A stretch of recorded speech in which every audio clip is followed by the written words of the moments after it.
Sir Syed Ahmad Khan. सन 1857 की क्रांति में हिंदुओं एवं मुसलमानों की मिलीजुली सेनाओं ने अंग्रेज़ों को खदेड़ निकालने के लिए संघर्ष किया था। कंपनी की टुकड़ियों और भेदियों दोनों में हिंदू भी थे और मुसलमान भी। इसके बावजूद अंग्रेज़ अधिकारियों व इतिहासकारों ने मुख्यतः मुसलमानों को क्रांति के लिए जिम्मेदार ठहराया। क्रांति के बाद अंग्रेज़ों की नीतियाँ इसी धारणा के आधार पर तय हुईं। उन्होंने सोचा कि क्रांति की सफलता से मराठों या सिखों के राज के बजाय मुसलमानों का शासन पुनः स्थापित हो जाता। तब से मुसलमानों को अधिक विद्रोहकारी मानकर सरकार अधिक निर्दयता से उन पर टूट पड़ी। नीति की दृष्टि से उन्हें दबाना अधिक उचित समझा गया। उधर हिंदुओं ने पाश्चात्य शिक्षा को अपना लिया था और सरकार उन्हें प्रोत्साहन दे रही थी। वस्तुतः यह मुसलमानों के इतिहास में एक निर्णायक समय था, क्योंकि गैर मुसलमान लोग आर्थिक व राजनैतिक दृष्टि से शक्तिशाली हो रहे थे और मुसलमान कष्ट झेल रहे थे। भारत के राष्ट्रीय आंदोलन में भाग लेने वाले अधिकांश मुसलमान राजनैतिक नेताओं का उस समय जन्म नहीं हुआ था। ऐसी अवस्था में भारत के राजनैतिक क्षितिज पर एक मसीहा प्रकट हुआ, जिसका नाम था सैयद अहमद खान। 17 अक्टूबर 1817 को दिल्ली में सैयद मुश्ताकी व अजीम उन निसा के यहाँ सैयद अहमद खान का जन्म हुआ। इनके पूर्वजों ने दिल्ली के धार्मिक तथा राजनैतिक तबके में ख्याति प्राप्त कर ली थी। इनके पैतृक पूर्वज अकबर के शासनकाल 1556 से 1605 में भारत आए थे और 2 शताब्दियों से अधिक समय तक उन्हें मुग़ल सम्राटों का राजाश्रय प्राप्त रहा।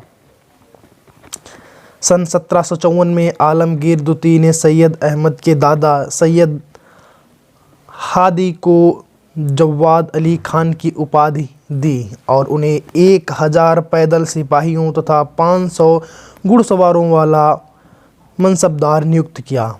बाद में उन्हें जव्वाद उल दौला की उपाधि दी गई और उन्हें शाहजहानाबाद का मुहतासिब, जिसे जनसामान्य की नैतिकता का नियंत्रक कहते हैं, और कर का संग्रहकर्ता करोड़ी बना दिया गया।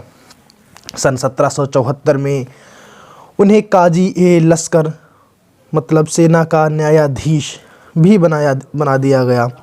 उनका देहांत होने पर उनके पुत्र सैयद मुश्ताकी को ये उपाधियां लेने का प्रस्ताव दिया गया। वे शाह आलम के निकट थे तथा मुग़ल दरबार में एक प्रभावशाली अधिकारी थे। सैयद मुश्ताकी का स्वभाव आध्यात्मिक था और वे भारत के एक वरिष्ठ मुसलमान संत शाह ग़ुलाम अली के शिष्य थे।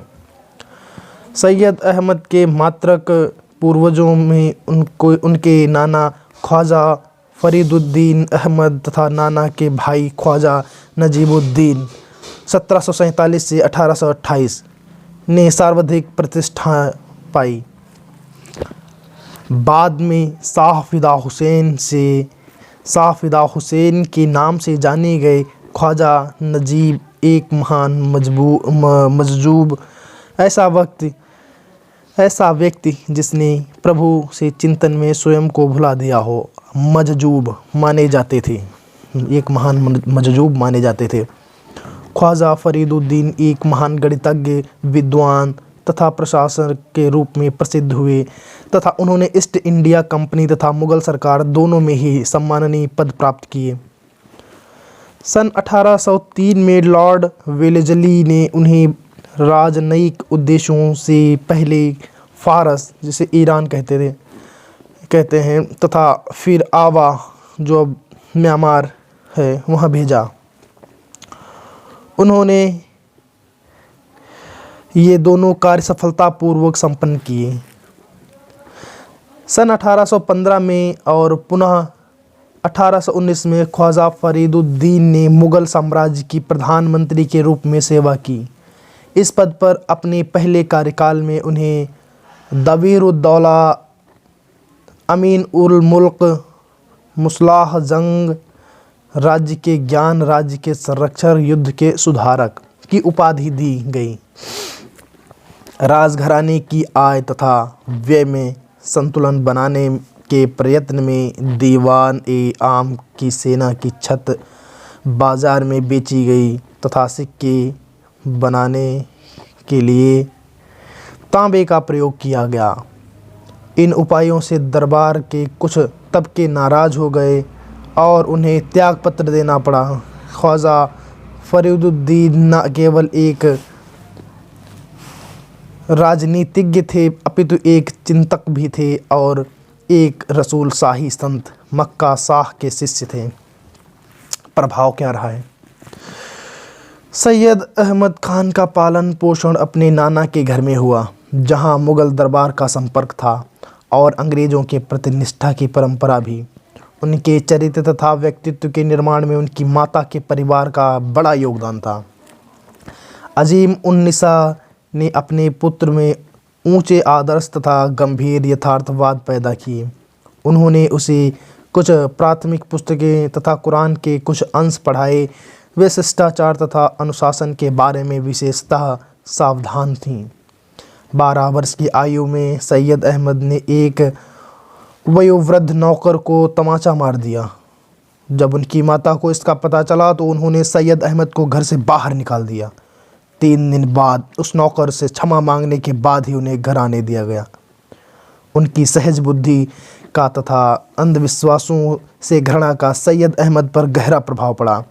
अपनी माता से उन्हें लोक कल्याण की भावना तथा सहिष्णुता विरासत में मिली।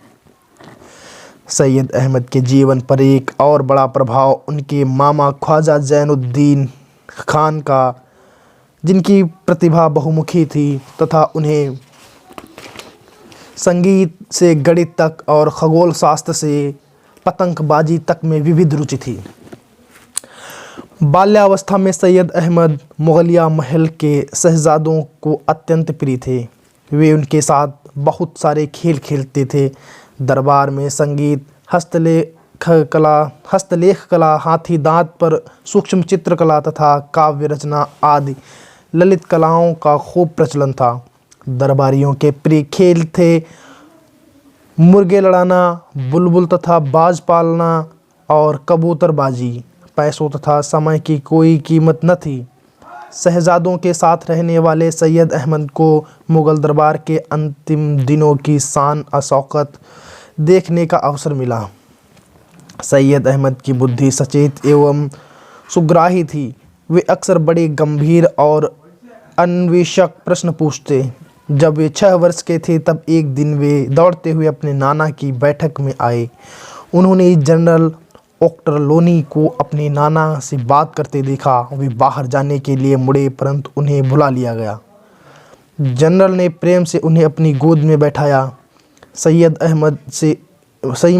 अहमद ने उनसे पूछा, आप अपनी टोपी में पंख क्यों लगाते हैं और आपके कोट पर इतने सारे सोने के बटन क्यों लगे हैं? जनरल को उत्तर न सूझा। वह बच्चे के कौतूहल पर दंग रह गया। अकबर शाहदूती के दरबार में सैयद अहमद की भेंट भारत के महान समाज सुधारक राजा राम मोहन राय से हुई। उस छोटी आयु में भी राजा राम मोहन राय की जो छवि उनके मन में पड़ी वह थी विद्वता, गंभीरता, सुसभ्यता तथा संस्कृत की। जब सैयद अहमद 4 वर्ष के थे, उस छोटी आयु में भी राजा राम मोहन राय की जो छवि उनके मन में पड़ी वह थी विद्वता, गंभीरता, सुसभ्यता तथा संस्कृत की। जब सैयद अहमद 4 वर्ष के थे तब उनके पिता के आध्यात्मिक गुरु मौलवी शाह गुलाम अली ने बिस्मिल्लाह बच्चे की शिक्षा और औपचारिक शुरुआत की रस्म अदा की। मौलवी ने इस घटना की स्मृति में फ़ारसी में एक छंद की रचना की। सैयद अहमद की प्रथम गुरु उनकी माता थीं। तत्पश्चात उन्हें पवित्र कुरान पढ़ाने के लिए एक महिला को नियुक्त किया गया। एक वरिष्ठ विद्वान मौलाना हमीद उद्दीन ने उन्हें फ़ारसी की मौलिक शिक्षा दी। फिर उन्होंने अरबी पढ़नी शुरू की। उनके मामा जैनुद जैन-उद-दीन खान ने उन्हें गणित सिखाया। एस्ट्रोलैब्स खगोल विद्या संबंधी माप लेने के उपकरणों में उनकी रुचि बढ़ी। दिल्ली के एक वरिष्ठ हकीम गुलाम हैदर खान से उन्होंने तिब्ब चिकित्सा शास्त्र तिब्ब की शिक्षा ली और उनकी निगरानी में कुछ महीने हकीमी की। 18 वर्ष की आयु में उनकी औपचारिक शिक्षा समाप्त हुई, परंतु पुस्तकों में उनकी रुचि बनी रही। वे प्रायः सहबई गालिब तथा अजुर्दा जैसे वरिष्ठ विद्वानों की संगति में समय बिताते।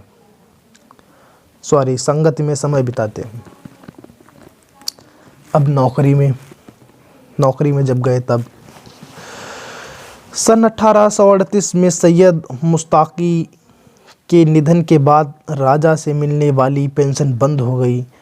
सैयद अहमद तथा उनके भाई सैयद मोहम्मद को नौकरियां ढूंढनी पड़ी। यद्यपि उनके संबंधी रजवाड़े से नाता तोड़ना नहीं चाहते थे, तथापि सैयद अहमद ने ईस्ट इंडिया कंपनी के लिए काम करने का निश्चय किया।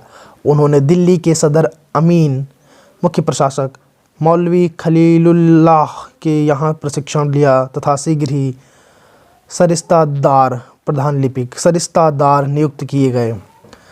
सन 1839 में आगरा के कमिश्नर के यहाँ उन्हें नायब मुंशी सहायक सचिव नियुक्त किया गया।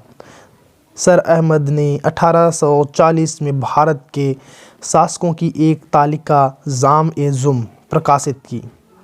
बाद में उन्होंने सिविल कोड का सारांश तैयार किया, जिसे अपने भाई सैयद मोहम्मद के साथ मिलकर उन्होंने इंतिखाब अल-अख्वैन के रूप में प्रकाशित किया। यह पुस्तक मुंसिफदारी की परीक्षा में बैठने वाले उम्मीदवारों के लिए सहायक थी।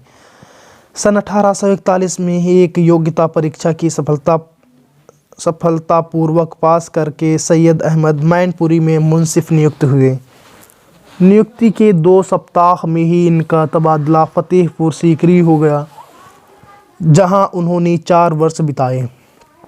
इस दौरान इन्होंने 3 रिसाले पुस्तकें लिखे। पैगंबर की आत्मकथा, तोहफ़ा-ए-असनाए असारिया के 2 अध्यायों का अनुवाद तथा अबू अली की ज़र्र-ए-शकील से संबंधित फ़ारसी पुस्तिका मयार-उल-उक़ूल का अनुवाद। सन 1845 में सैयद मोहम्मद का देहांत हो गया। परिवार की देखभाल कर सकें, इसके लिए सैयद अहमद ने अपना तबादला दिल्ली करवा लिया। दिल्ली में सैयद अहमद ने फ़िक़्ह, इस्लामी विधि शास्त्र, उसूल-ए-फ़िक़्ह, इस्लामी विधि शास्त्र के सिद्धांत, हदीस, पैगंबर की परंपराएं और कुरान जैसे पारंपरिक विषयों का अध्ययन किया। अपने उपलब्ध समय में उन्होंने धार्मिक विज्ञानों का संपूर्ण अध्ययन किया। उनके गुरुओं में थे मौलवी नवाजिश अली, मौलवी फैज़ुल हसन तथा मौलाना मखसूसउल्लाह शाह वज़ीउल्लाह के प्रसिद्ध परिवार से थे तथा पैगंबर की परंपराओं के अपने ज्ञान के लिए प्रसिद्ध थे। उन्होंने सैयद अहमद की मिशकत, तिरमिज़ी तथा मुस्लिम के अंश तथा संपूर्ण कुरान पढ़ाया। सैयद अहमद ने अपने बड़े भाई का पत्र सैयद उल अखबार संभाला, पर उसे एक आय देने वाला साधन ना बना सके। उन्होंने 1847 में पुरातत्व विज्ञान पर एक पुस्तक का संपादन किया, जिसका नाम था आसार उस सनादीद, महात्माओं के निशान। इस पुस्तक ने भारत में पुरातत्व विज्ञान के अध्ययन की नींव रखी। सन 1852 में सैयद अहमद ने एक और ऐतिहासिक कृति प्रकाशित की, सिलसिलात-उल-मुल्क, राजाओं का सिलसिला, जिसमें उन्होंने महाभारत के युधिष्ठिर से लेकर 5000 वर्षों के 202 राजाओं के नामों व काल का लेखा जोखा प्रस्तुत किया। सन 1854 में सैयद अहमद ने आसार उल सनादीद का द्वितीय और संशोधित संस्करण निकाला। इस कृति के संशोधन में शाहजहांपुर के जिलाधीश तथा मजिस्ट्रेट रॉबर्ट्स ने उनकी सहायता की और काफ़ी सामग्री के पुनर्क्रमण का सुझाव भी दिया। बाद में 1861 में गारसा दा तासी नामक प्रसिद्ध फ्रांसीसी प्राच्यविद ने इस पुस्तक का फ्रांसीसी में अनुवाद किया। इनके काम की प्रशंसा में 1864 में सैयद अहमद को रॉयल एशियाटिक सोसाइटी का मानद सदस्य चुना गया। जनवरी 1855 में सैयद अहमद ने बिजनौर के सदर अमीन का पद संभाला। उन्होंने उस जिले के विस्तृत इतिहास का संकलन किया। हालांकि 1857 की क्रांति के समय वह हस्तलिपि नष्ट हो गई। क्रांति आरंभ होने के समय सैयद अहमद बिजनौर में थे। अपनी जान जोखिम में डालकर उन्होंने बिजनौर के यूरोपीय नागरिकों को सुरक्षा हेतु रुड़की भेज दिया। जॉन स्टार्ची ने कहा, सैयद अहमद के समान प्रत्यक्ष साहस का ऐसा उदार प्रमाण किसी अन्य व्यक्ति ने नहीं दिया। सैयद अहमद ने क्रांति में सम्मिलित होने से मना कर दिया। क्रांतिकारियों द्वारा उन्हें हरा देने तथा अपने प्राण बचाकर भागने के लिए विवश कर देना तक उन्होंने जिले के प्रशासन की देखभाल की। कई सप्ताह तक खतरे का सामना कर कुछ मित्रों की सहायता से बड़ी कठिनाई से वे उनसे बचकर मेरठ पहुँचे। जब उन्होंने सुना कि उनका घर लूटा गया तथा उनके भाइयों और उनके चाचाओं को मार दिया गया, तो वे अपनी मां को मेरठ लाने के लिए दिल्ली गए। परंतु दिल्ली में मिले आघात को सह न सकने के कारण उनकी मां शीघ्र ही स्वर्ग से धार गईं। उनकी सेवाओं के पुरस्कार स्वरूप सैयद अहमद को सरकार ने एक विशाल तालुका देने का प्रस्ताव रखा, जो लोगों की दुर्दशा देखकर उन्होंने ठुकरा दिया। वे बोले, कुछ दिनों से मैं सोच रहा हूँ, विश्वास कीजिए इस दुख ने मुझे बूढ़ा कर दिया है और मेरे बालों को सफ़ेद। इस प्रकार भारत के इतिहास में अत्यंत महत्वपूर्ण वर्ष 1857 सैयद अहमद के जीवन में भी एक सीमा चिन्ह साबित हुआ। अप्रैल 1858 में सैयद अहमद सदर उल सुदूर बनकर मुरादाबाद गए। एक वर्ष बाद जब्त की गई संपत्तियों के विषय में अपील सुनने के लिए नियुक्त एक द्विसदस्यीय विशेष आयोग का अंग बने। मुरादाबाद में रहते उन्होंने तारीख ए सरकसी ए बिजनौर में विद्रोहियों का इतिहास नामक ग्रंथ लिखा। सन 1860 में उत्तर पश्चिमी राज्य में भयंकर अकाल पड़ा। सैयद अहमद को राहत कार्य का काम सौंपा गया। अपने कड़े परिश्रम तथा मानव प्रेम के कारण उनके अनेक प्रशंसक बन गए। सैयद अहमद की पत्नी का 1861 में निधन हो गया। तब वे 44 वर्ष के थे तथा उनके एक पुत्री तथा दो पुत्र थे। उन्होंने पुनर्विवाह करने से इनकार कर दिया। सन 1862 में सैयद अहमद का तबादला गाजीपुर हुआ, जहां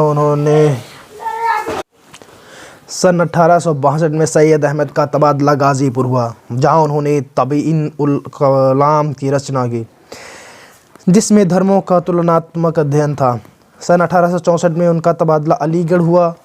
वहां से 1867 में वे लघुवाद न्यायालय में न्यायाधीश बनकर बनारस गए। सन 1876 में सेनावृत्त होने तक वे वहीं रहे। 38 वर्षों के सरकारी सेवा के अपने समय में उन्होंने अपने समय का एक बड़ा भाग साहित्यिक उद्देश्यों तथा समाज सेवा में लगाया। शिक्षाविद। यद्यपि शिक्षा में सैयद अहमद सर की रुचि 1857 के तुरंत बाद आरंभ हो गई थी, मगर उनके विचारों ने एक शैक्षिक आंदोलन का रूप काफ़ी बाद में धारण किया। उन्होंने महसूस किया कि तत्कालीन भारतीय समाज में व्याप्त बुराइयों का हल शिक्षा ही है। सन 1859 में उन्होंने मुरादाबाद में एक मदरसा शुरू किया। उन्होंने सरकार द्वारा संस्थापित स्कूलों की आलोचना की। उन्हें लगता था कि भारतीयों के लिए अंग्रेजी ही शिक्षा का उचित माध्यम है, क्योंकि भारतीय भाषाओं में इतना साहित्य नहीं था कि वे पश्चिम की तीव्र वैज्ञानिक उन्नति के साथ कदम मिला सकें। उन्होंने सोचा कि अंग्रेजी के ज्ञान से भारतवासी आधुनिक नवीनतम ज्ञान का साक्षात्कार करेंगे और जिम्मेदारी के कामों के योग्य बन सकेंगे। गाजीपुर में रहने के दौरान 1863 में प्रामाणिक कृतियों का अंग्रेजी से उर्दू में अनुवाद करने के लक्ष्य से उन्होंने साइंटिफिक सोसाइटी की स्थापना की, जिससे अंग्रेजी साहित्य को भारत के लोगों की पहुंच में ला सकें। यह सोसाइटी 1864 में अलीगढ़ आ गई और भारत में वैज्ञानिक जानकारी तथा शिक्षा विद्या को लोकप्रिय बनाने के अपने प्रयास निरंतर करती रही। साइंटिफिक सोसाइटी की ओर से सैयद अहमद ने 1866 में इंडियन इंस्टीट्यूट गजट का शुभारंभ किया। इस साप्ताहिक में अनेक सामाजिक, शैक्षिक तथा राजनैतिक निबंध छपने लगे। इससे भारतीयों को सरकार के समक्ष अपने विचार रखने का माध्यम मिला और उन्हें अंग्रेजी प्रशासन का परिचय पाने का भी। सन 1869 में छात्रवृत्ति पाने वाले अपने पुत्र सैयद महमूद के साथ सैयद अहमद इंग्लैंड गए। सैयद अहमद ब्रिटेन के विश्वविद्यालयों की शिक्षा पद्धति का अध्ययन करना चाहते थे। इंग्लैंड में रहने के दौरान उन्होंने खुतबत-ए-अहमदिया इस्लाम पर व्याख्यान खुतबत-ए-अहमदिया लिखी, जिसमें उन्होंने विलियम मुइर की लाइफ ऑफ मोहम्मद में इस्लाम पर लगाए गए आरोपों का खंडन किया। ब्रिटेन के समाज की सब धाराओं के लोगों से विचार विनिमय करते हुए वे विश्वविद्यालयों, कारखानों, क्लबों में गए। इंग्लैंड में अपने निरीक्षण से उन्होंने भारतवासियों के पिछड़ेपन के कारणों का विश्लेषण किया। उनका कहना था, जब तक आम जनता की शिक्षा को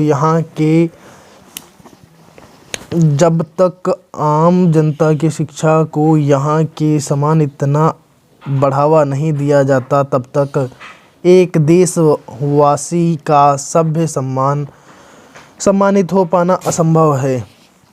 उन्होंने भारतीयों को अशिक्षा एवं अज्ञान के विरुद्ध संघर्ष करने की प्रेरणा दी। 6 अगस्त 1869 को सैयद अहमद को companionship of the star of India का पदक प्रदान किया गया। 17 महीने लंदन में बिताकर सैयद अहमद भारत लौटे। उनके मस्तिष्क में अनेक योजनाएं थीं और उन्होंने हमेशा से और अधिक उत्साह से अपना शैक्षिक आंदोलन प्रारंभ किया। यदि सैयद अहमद समझते थे कि मौलवियों का समर्थन पाना आसान होता तो उनकी गलती थी। वे उनके विरुद्ध थे। सैकड़ों वर्षों से वे एक निश्चित ढंग से सोचने में प्रशिक्षित थे। मुसलमानों के लिए यह समझ पाना कठिन था कि नई परिस्थितियां और नई समस्याएं सामने आ चुकी हैं और अस्तित्व रक्षा के लिए उनका सामना करना ही पड़ेगा। उनके लिए हर नया आविष्कार शैतान का विचार था। सैयद अहमद को इस्लाम का दुश्मन घोषित किया गया। वे जो भी करते या कहते उनका उद्देश्य बुरा बताया जाता। कुछ ने तो यहाँ तक कहा कि मुसलमानों के तीर्थ मक्का व मदीना के उलेमा से सैयद अहमद के विरुद्ध फतवा, न्यायिक फैसला भी ले आए। सैयद अहमद ने एक पत्र शुरू किया, तहज़ीब उल अखलाक, जिसमें मोहम्मदन सोशल रिफॉर्मर भी कहते थे। यह मुस्लिम समुदायों के अंधविश्वासों तथा संदेहों को दूर करने तथा उनमें व्याप्त बुराइयों के प्रति चेतना जगाने का एक प्रयास था। उन्होंने मुसलमानों में विद्वता के अधोपतन के कारण ढूंढने के लिए committee for better diffusion and advancement of learning among the Mohammedans of India Muslim भारतीय मुस्लिमों के शैक्षणिक प्रसार व प्रगति की समिति की भी स्थापना की। कमेटी को पता चला कि अपनी समृद्ध पूर्वी परंपरा को बचाते हुए पाश्चात्य ज्ञान प्राप्त करने के लिए मुसलमानों को अपनी व्यवस्था बनाने की आवश्यकता थी। कमेटी की रिपोर्ट ने मुसलमानों के लिए एक कॉलेज की स्थापना संबंधी योजना की रूपरेखा भी प्रस्तुत की। फरवरी 1873 में सैयद अहमद के पुत्र सैयद महमूद ने उस संस्था की व्यवस्था के विषय में एक विस्तृत योजना तैयार की। इसके महत्वपूर्ण सिद्धांत थे उस संस्था की आवासीय प्रकृति तथा सरकारी नियंत्रण से मुक्ति। फिर समस्या आई कॉलेज के भवन के लिए भूमि तथा धनराशि प्राप्त करने की। बड़ी कठिनाई से सैयद अहमद को भूमि प्राप्त हुई। अलीगढ़ मुस्लिम विश्वविद्यालय का वर्तमान स्थल। धन प्राप्त करने के लिए उन्होंने पूरे भारत से दान व चंदा इकट्ठा करना पड़ा। मेयो कॉलेज जैसे जैसे धन प्राप्त होने लगा भवन निर्माण शुरू हुआ। सैयद अहमद चाहते थे भवन सुंदर व भव्य हो। वे स्वयं ही अपनी वास्तुविद थे, स्वयं ही इंजीनियर तथा स्वयं अपने ठेकेदार भी। अलीगढ़ की चिलमिलाती धूप में काम की हर बारीकी का निर्देश देते हुए वे मजदूरों के साथ खड़े रहते। अलीगढ़ में Mohammedan Anglo oriental college MAO अथवा मेओ कॉलेज की 24 मई 1875 को स्थापना हुई। सन 1876 में सैयद अहमद सेवानिवृत्त हुए। उन्होंने अपना सारा समय मेयो कॉलेज के समर्पित किया। भारत के वाइसरॉय लॉर्ड लिटन ने कॉलेज की आधारशिला रखी। सैयद अहमद चाहते थे कि वे कॉलेज छात्रों को पूर्वी मूल्यों के साथ साथ पाश्चात्य ज्ञान भी प्रदान करें। उन्होंने अरबी, फारसी व संस्कृत पढ़ाए जाने की फिर से शुरुआत की। उन्होंने विशेष ध्यान दिया कि मेयो कॉलेज एक स्वतंत्र संस्था के रूप में काम करे और सरकार के नियंत्रण में न आए। उन्होंने छात्रों के छात्रावास में रहने पर भी बल दिया। यद्यपि कॉलेज का नाम मोहम्मडन एंग्लो ओरिएंटल कॉलेज था और मूलतः मुसलमानों के लिए शुरू किया गया था, फिर भी सैयद अहमद ने निश्चित किया कि इसके द्वार सब भारतीयों के लिए खुले हों। सैयद अहमद को शिक्षा आयोग का सदस्य नियुक्त किया गया, परंतु इन्होंने इस सदस्यता से अपना इस्तीफा दे दिया। सन 1882 में उन्होंने कमीशन को शैक्षणिक उद्देश्यों का विस्तृत विवरण दिया। उन्होंने कहा कि शैक्षणिक संस्थाओं की गुणवत्ता उनकी संख्या से अधिक महत्वपूर्ण है। वे महसूस करते थे कि सरकार को शैक्षणिक संस्थाओं के प्रबंधन में हस्तक्षेप नहीं करना चाहिए। सन 1883 में सैयद अहमद ने मुसलमान छात्रों को सिविल सेवा की परीक्षा देने के लिए इंग्लैंड जाने में सहायता करने के लिए Mohammedan civil service fund association की स्थापना की। सन 1886 में उन्होंने मोहम्मडन एजुकेशनल कॉन्फ्रेंस की स्थापना की, क्योंकि उन्हें लगा कि एक कॉलेज संपूर्ण मुस्लिम आबादी की शैक्षणिक आवश्यकताएं पूर्ण करने के लिए पर्याप्त नहीं है। यह मुस्लिम बुद्धिजीवियों के लिए अपने समुदाय की शैक्षणिक आवश्यकताओं की चर्चा करने और विस्तृत शैक्षणिक प्रयासों का माहौल बनाने का केंद्र बन गया। सन 1898 में मेयो कॉलेज की विभिन्न कक्षाओं में 285 मुसलमान तथा 64 हिंदू दाखिला लिए हुए थे। समाज सुधारक। सन 1857 के बाद का मुसलमान समाज पतन की अवस्था में था। सैयद अहमद ने मुस्लिम समुदाय से उन रीतियों को त्याग देने का आह्वान किया जो सामाजिक उन्नति के रास्ते में बंधक है, और उनसे जीवन के प्रति वैज्ञानिक दृष्टिकोण अपनाने का अनुरोध किया।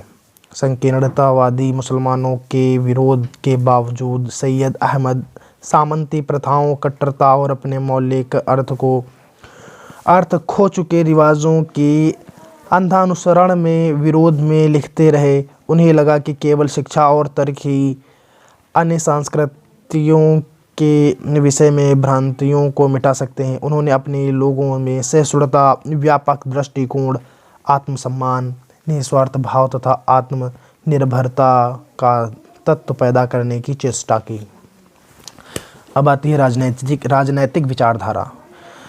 सन 1857 की क्रांति ने सैयद अहमद के प्रथम राजनैतिक विचारों को जागृत किया।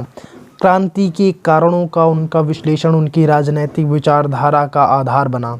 उन्होंने सरकार एवं लोगों के बीच अधिक संवाद की आवश्यकता पर बल दिया और विभिन्न समितियों में भारतवासियों के अधिक प्रतिनिधित्व का आग्रह किया।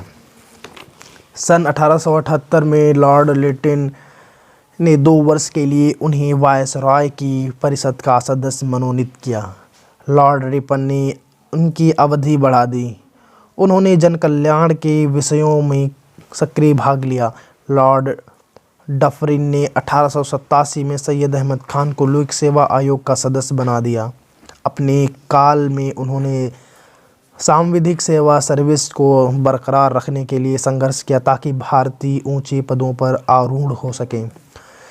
सन 1885 में स्थापित भारतीय राष्ट्रीय कांग्रेस को सैयद अहमद खान के रूप में एक कड़ा आलोचक मिला। उन्होंने सांप्रदायिक विचारों से कांग्रेस का विरोध नहीं किया।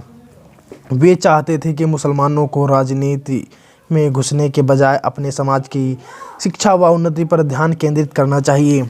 वे पैन इस्लामिक आंदोलन के भी विरोधी थे, जो मौलाना जमालुद्दीन अफ़गानी ने मुसलमानों की राजनीति के अंतर्राष्ट्रीयकरण के लिए चलाया था। सन 1888 में उन्होंने यूनाइटेड इंडियन पैट्रियोटिक एसोसिएशन बनाया। इस संघ का लक्ष्य उन लोगों के विचार प्रस्तुत करना था जो कांग्रेस की नीतियों में सहमत न थे। इस संघ के मुख्य आयोजकों में एक थे मेयो कॉलेज के प्रधानाचार्य थियोडोर बेक।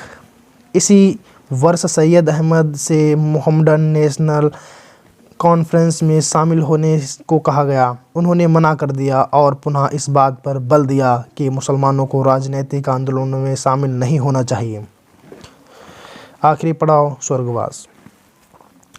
सैयद अहमद खान के अंतिम वर्ष उपलब्धि तथा हानि दोनों की भावना से भरे थे। सन 1888 में अलीगढ़ इंस्टीट्यूट हॉल में हुए एक औपचारिक समारोह में इन्हें KCSI से अलंकृत किया गया। अगले वर्ष इनके साहित्यिक योगदानों की प्रशंसा में एडिनबर्ग विश्वविद्यालय ने इन्हें LLD की डिग्री प्रदान की।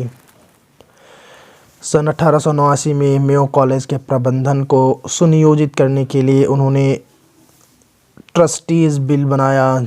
जब बहुमत से इसके पारित हो जाने के बाद भी एक समूह ने इसका कड़ा विरोध किया तो सैयद अहमद को कड़ा धक्का लगा।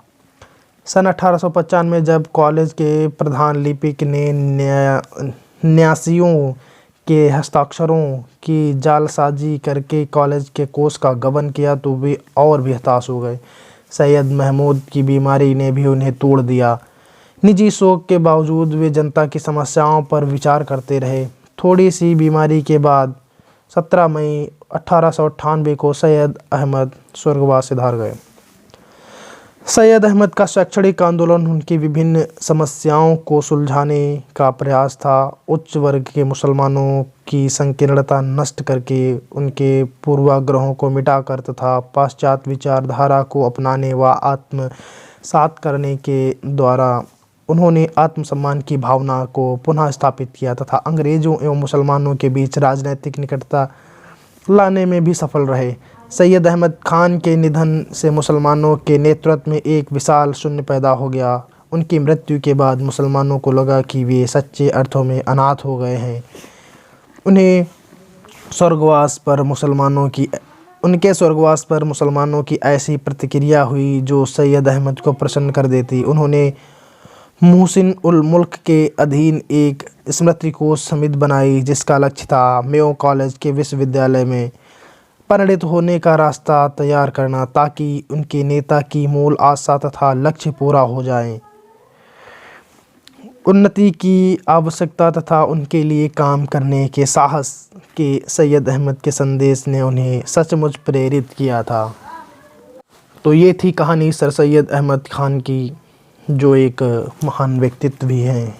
ये महान व्यक्तित्व पुस्तक से लिया गया उनके जीवन काल का अंश है।